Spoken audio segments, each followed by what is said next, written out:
Now what I want to show you guys is I want to show you how to use a professional ironing system. This may not be what you have at home, but it's really nice to learn how to work these machines and just kind of understand the function of them. So again, when you come into class, maybe for intermediate sewing, you know how to work this. This is called a Laura Star. These are a professional ironing system. They're called a gravity feed machine, which means that gravity is going to bring water from below the machine. It's going to work its way up this tube and it's going to feed it into the iron itself. These machines are really great because the steaming is really strong. They're pretty easy to work. There's a power button here, so I'm going to go ahead and hit the power button. You can kind of see that there's water in this basin here. This will run out of water, and so you just have to refill this whenever it gets low. And this is constantly feeding into the ironing board itself. I'm going to go ahead and pull this basin out of the other machine so you can kind of see what it looks like. This one's running low, so this one will definitely need more water in it. What you can see is you can kind of see that there's a filtration device built into these irons, which is great. These beads down here are going to need a change pretty soon because they're losing their color. So these little minerals are going to, run out. You want them to be dark blue at all times. And the good thing about this type of a machine is that it filters water for you. I don't know if you've ever been at home and you're using maybe like your steam iron and maybe you're ironing a black dress or a black shirt and you've got your iron and you're doing your ironing and then you notice that there's like little white beads on the fabric. Those are actually calcium buildup. And so what happens with a home iron, if you're putting tap water into your home steam iron, it's going to shoot out all the steam, all the liquid, all the water, but all of the mineral buildup and calcium is actually going to get stuck inside of those little holes. And so that's when you're ironing and you get those little white little balls, little beads, powder, that's all the calcium built up and that's really bad for your iron. That'll break your iron eventually. So these machines are great because again, they have that built-in filtration, which is awesome. You can use tap water. But at home, I would suggest using either water from maybe like your Brita filter, so your filtration system. You can also use distilled water. So if you want to, buy bottles of distilled water, you can use that. You can also boil water to put it, before you put it into your iron. But you really just want filtered water for your machines. It will make your irons last a lot longer. So these are called Gravity. These are professional systems. What you have at home is called a steam iron. I don't have one of those to pull out, but we all know what those look like. There's a little picture of a steam iron up here. So that's probably what yours looks similar to. Okay. And so when you're using this machine, again, you want to make sure that there's water in the basin. You want to make sure it's powered on. And with industrial strength irons, there's always a little mat over here, a heat resistant pad where you're always going to place the iron face down onto that pad. You want to make sure when you're ironing that you don't ever just kind of leave it unattended on the top of the ironing board. That will cause burns, and so you can kind of see, it's been a little bit burned up, over time. People may have left it unintentionally face down on the ironing board. But you do always want to leave it flat on the pad, that heat resistant pad. If you don't, and let's say you get kind of accustomed to sitting your iron upright like you would at your house, let's feed this through, I don't know, maybe leave it like this. It's really hard to do it anyways because of this wire, because of this tube. Sorry, trademark. Because of this tube here. But it's also really dangerous because what ends up happening is it can start to squirt out hot steam and it'll burn you or the person next to you, so it's really dangerous to actually do that. So make sure that you're always leaving the iron face down and keep it on that heat resistant pad, and that will keep it safe. You guys also hear that kind of like that humming, that vrooming sound. What that is it's a built-in fan or like a little vacuum that's built into these awesome ironing boards. So every time I lift this up to iron, you can kind of see how it kind of breathes. So as I put it down, it'll turn off, turn on there. And then I can turn it on again so that I make it breathe. The reason why it has this built-in fan, and you can kind of see there's a little fan button here on the actual iron itself, that will turn it off if I don't want it on. So if I want to just keep it off, I can kind of hold that. What it's doing is it's removing all of the heat and the moisture away from the fabric that I am ironing or pressing. So what I'm going to do is I'm just going to take out this piece of muslin, It's a gray good, meaning that it's unfinished, uncolored, it's just kind of raw material. And I'm gonna give it a little iron. So I'm gonna lift up my ironing board, I'm gonna place it, I'm gonna put it on max because this is 100% cotton, and I know that I have the ability to put it on high heat there. So I'm gonna take it to max. These buttons here will release the steam. So I'm gonna go ahead and give it a little press, and I'm gonna steam it up. They take about 5 minutes to heat up.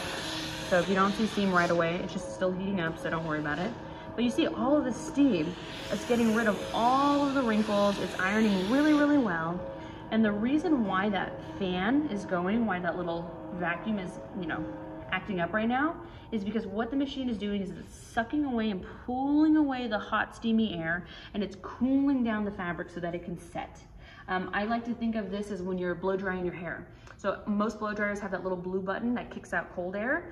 And so what you do is you blow dry your hair with the hot air, you get it all done. And the last thing you're supposed to do is hit that blue button and use the cold air to kind of set your hair. And that's the reason why this thing has a fan. It's pulling all the hot air away so that it sets it.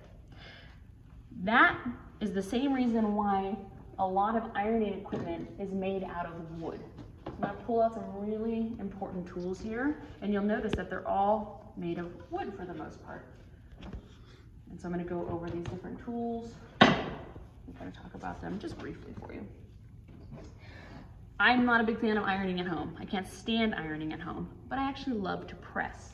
So in sewing, or when you're producing something that's being sewn, you're not ironing per se, you're actually pressing. And so it's different. It's a different way of working with the iron. You're not just kind of willy-nilly taking out wrinkles. You're purposefully putting pressure, weight, and steam on the fabric so that it holds the press job that you want.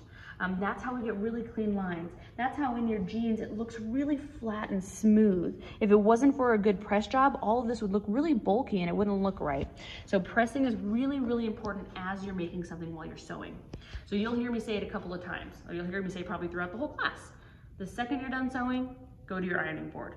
You're done sewing, go to your iron. Every time you are done with a stitch, you come to this board and you do a press job. So these are different tools. These are the different tools that are really helpful for when you're making garments. I'll start here because this one's close by. This is called a mitt, a pressing mitt. And you can see it kind of has like a little cavity that I can stick my hand in. This is really great for curved, tight areas where you really want to be able to get in there and press something, but you don't want to burn your hand. So you have the ability to say, maybe you have like a hood.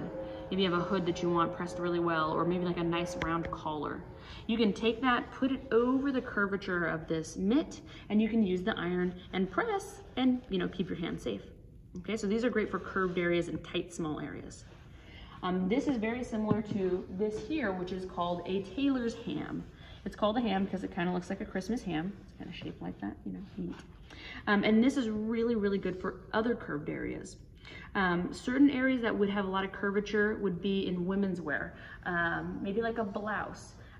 We use things in sewing that are called darts. You'll learn how to make those later on in the semester.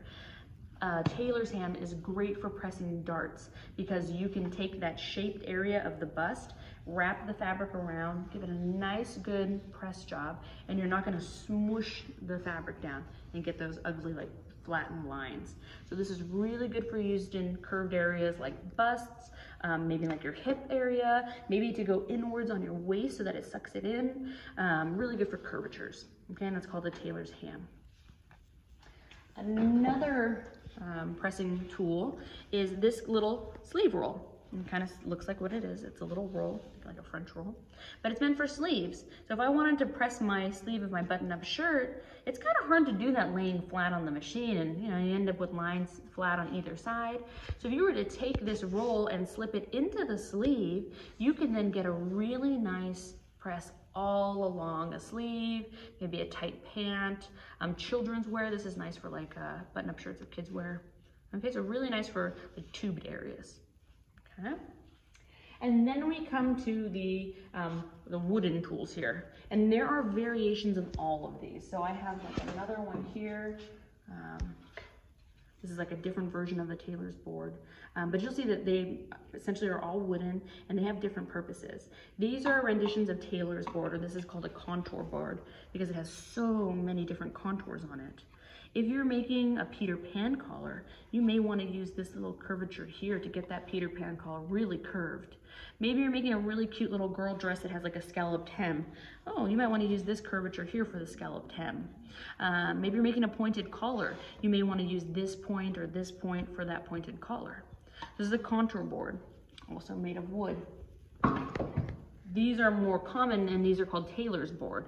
And again, they're meant to help you press points, maybe to help you press a narrow sleeve, and it's made out of wood. And the reason why these are all made out of wood is because what the wood does is it helps to absorb the moisture from the steam, and it wicks away the heat and the moisture to solidify your press job. And that's why this thing is really handy. This thing's called the tailor's clapper. So tailor's clapper, if you ever watch like couture videos or videos where people are hand sewing, you'll see that the person at the iron always has a clapper at hand. And the reason for that is because as you iron something, again, we have these nice boards that suck away the heat with that little fan, vacuum. But if you then go over your ironed area with the clapper, you're not only removing the heat via the fan, but you're also absorbing the heat and the moisture into the clapper. And now you're getting a really nice finish here with your fabric. So you'll see tailors with this often, maybe at the dry cleaner, you've seen them with these. And that's because they use them all the time to really get a good press job with anything that they're working with. So again, made out of wood. And then lastly, we have here what's called a sleeve board. You can use it upside down, right side up, doesn't really matter. It depends on how narrow the item is that you're trying to press. Again, let's say I have a son who likes to wear what he calls gentleman clothes. So he likes his button-up shirts, his blazers, and those are really hard to press at home. So if you have a tailor's board, you can take that blazer, pull the sleeve over, and give it a nice press job. Or maybe his jeans, I can pull the jean over this wider side and give it a nice good press. It's made out of wood, it's covered in just a little bit of batting material and fabric, so it's gonna wick away that heat. So when you are working in this class, tools are really, really helpful. If you don't have them, that's okay. But this is so when you come into the classroom, you know how to use all of this equipment. And just remember that when you're working with the iron, you're not just there to iron or get rid of wrinkles, but you're really working at it to get a really good press job. So make sure that you're giving yourself a good amount of pressure, a good amount of steam. Make sure to change your heat setting depending on the material that you're using. And I'll talk about materials and heat settings more in the textile module. And please always make sure to power your irons off for safety. So make sure that they are off when you're done working with them.